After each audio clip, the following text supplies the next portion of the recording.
This Lackawanna Railroad building, as you can see, was built in 1907. It's stamped on the building there. And interesting things about it. One is that that's a copper facade that's now turning bluish. That copper was copper left over from when they built the Statue of Liberty.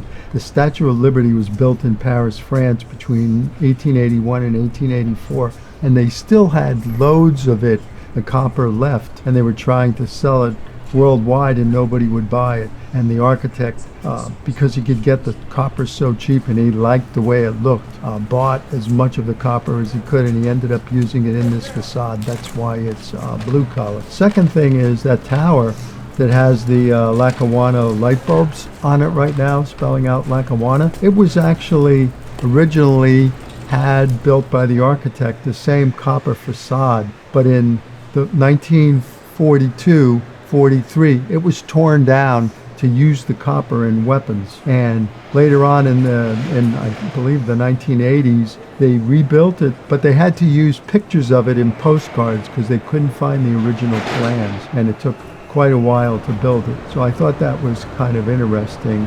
Except for the electric lights, this was called a train shed. It was one of the first in the country where it was built out of steel, glass, and copper. It's actually had that covering over. It was open, and it was a landmark thing because before that they had trouble keeping it clean. They had trouble with air pollution from the steam engines, so this was open on the sides, so the air was much better, and it was the first in the nation. It's still the original stuff except for the electric lights, which I thought was pretty cool. Even that fence between the tracks is from when they originally built that area in around between 1907 and 1911.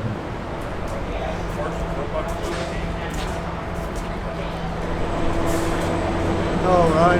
How are you? Good. Hoboken, October 1, 2023.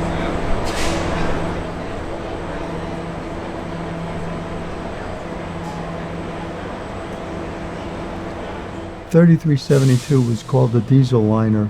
It was one of the first trains that had heating, lighting, and something new they called air conditioning in trains. One of the first trains in the New York, New Jersey area to have air conditioning, which struck me as odd. It also was the first time that New Jersey Transit put engines at the front and back of the train. Although a lot of people were against it, but they didn't have any problem turning the trains around because they could just run with the engine at the back and the front. 32 of these were made, and this is the only one that survived.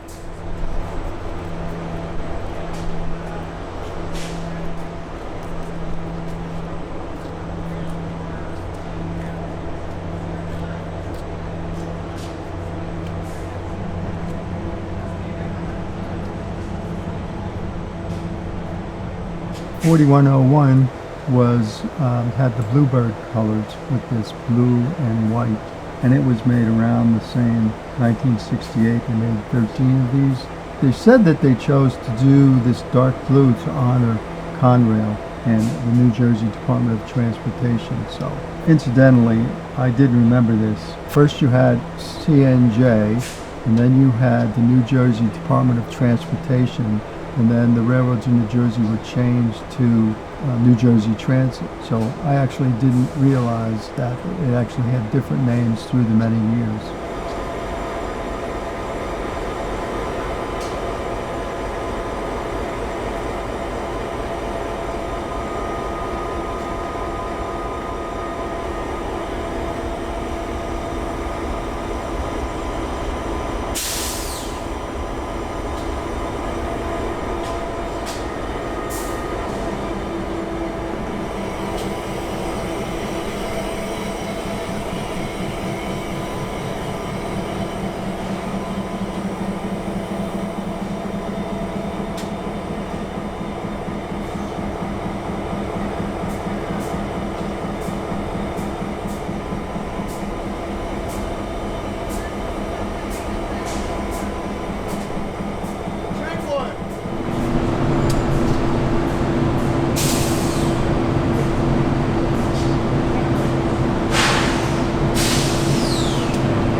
This 4640, I didn't realize that the three-color stripe is called a chevron by New Jersey Transit. Sometimes it's called the disco stripe. Never heard that one. They said at one point every train that ran in New Jersey had that stripe on it, although that's not the case right now.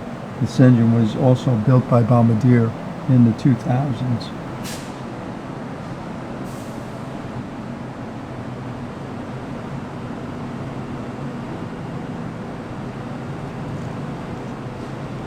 The 4636 was built by Bombardier, a French company, in the 2000s. They built it to honor the Pennsylvania Railroad's Tuscan Red VG1. I didn't realize it, but the literature again said that New Jersey Transit actually had a few GG1s that they ran until October 1983. I lived in New Jersey most of my life and never saw a GG1 run, but 1983, so I thought that was pretty interesting. And this engine could only run where there were overhead wires, so it limited its use in New Jersey. But interesting.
Don't even try it. Just too many people. Too many people? Yeah.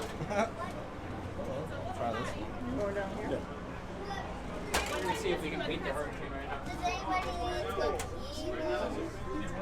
So this car was called the French Quarter Lounge car. It started out in the Southern Pacific, and it ran for a bunch of railroads. I liked the mint green of it. It was converted into a power lounge buffet car in 2002, so that's probably where all those the overhead lighting came from, because that looked like it was 2002 or newer. And I was surprised that the people are facing each other, and it's a relatively few people in the whole car there, so that surprised me. And then of course there's this other section that had the fold-out tables and the red leather seats. That's more what I expected. It's almost like it's a restaurant tabletop, so that I found that kind of interesting.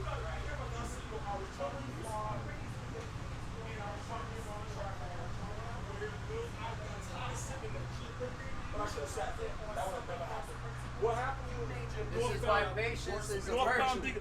But you get tired of it. And sometimes Now they feel that they don't have to earn anything. It has to be given to them. That's the same thing I say. What are you in a hurry?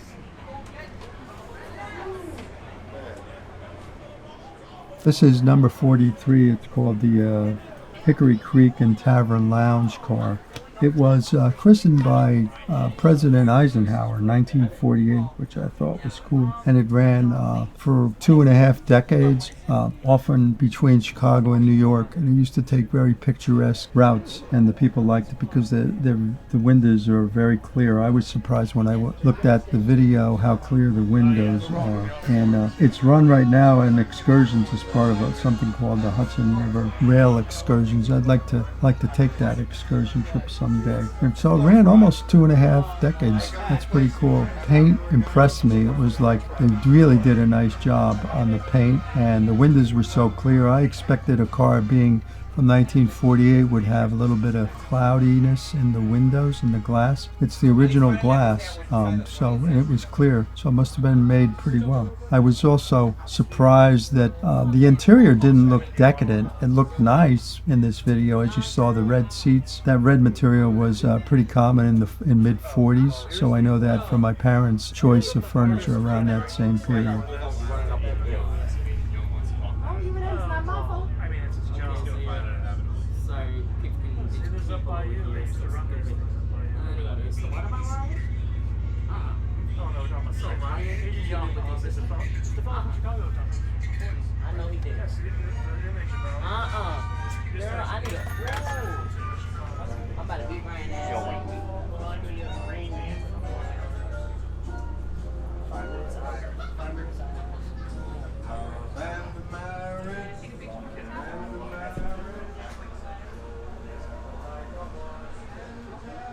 they got a stove. Dishwasher, everything. Sink.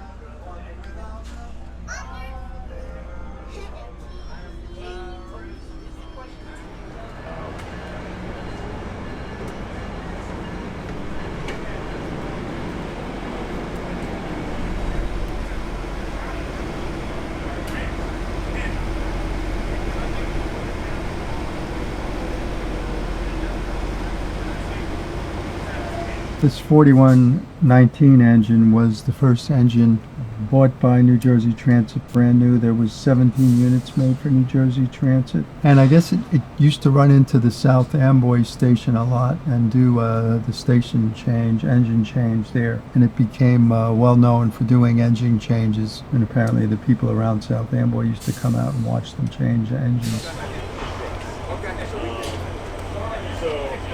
I don't mind. I can have stop on that side, stop on this side, not let people in, but still give them the option. Man, you look tiny. Yeah. I feel tiny in front of this. Beautiful.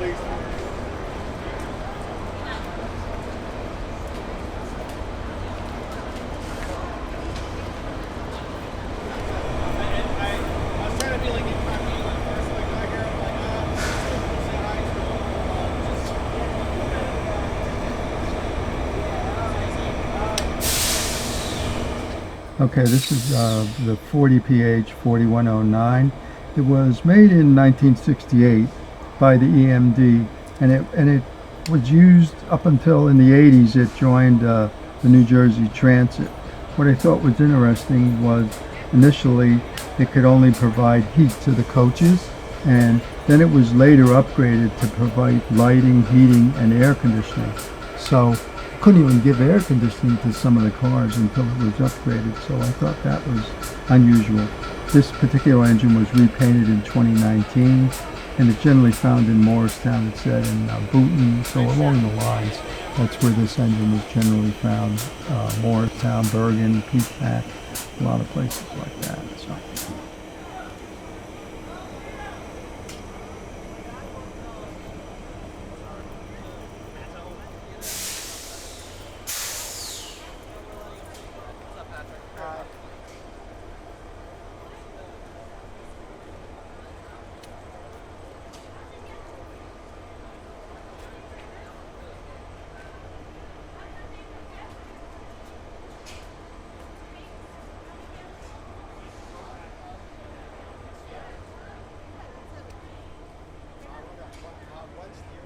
This Tuscan red engine was my favorite of all the engines I saw on this day trip to Hoboken.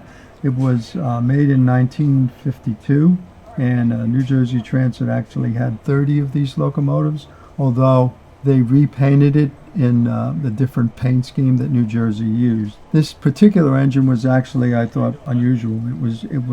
It's owned privately by the Hoboken Terminal company, and it hasn't been seen in public in 5 years.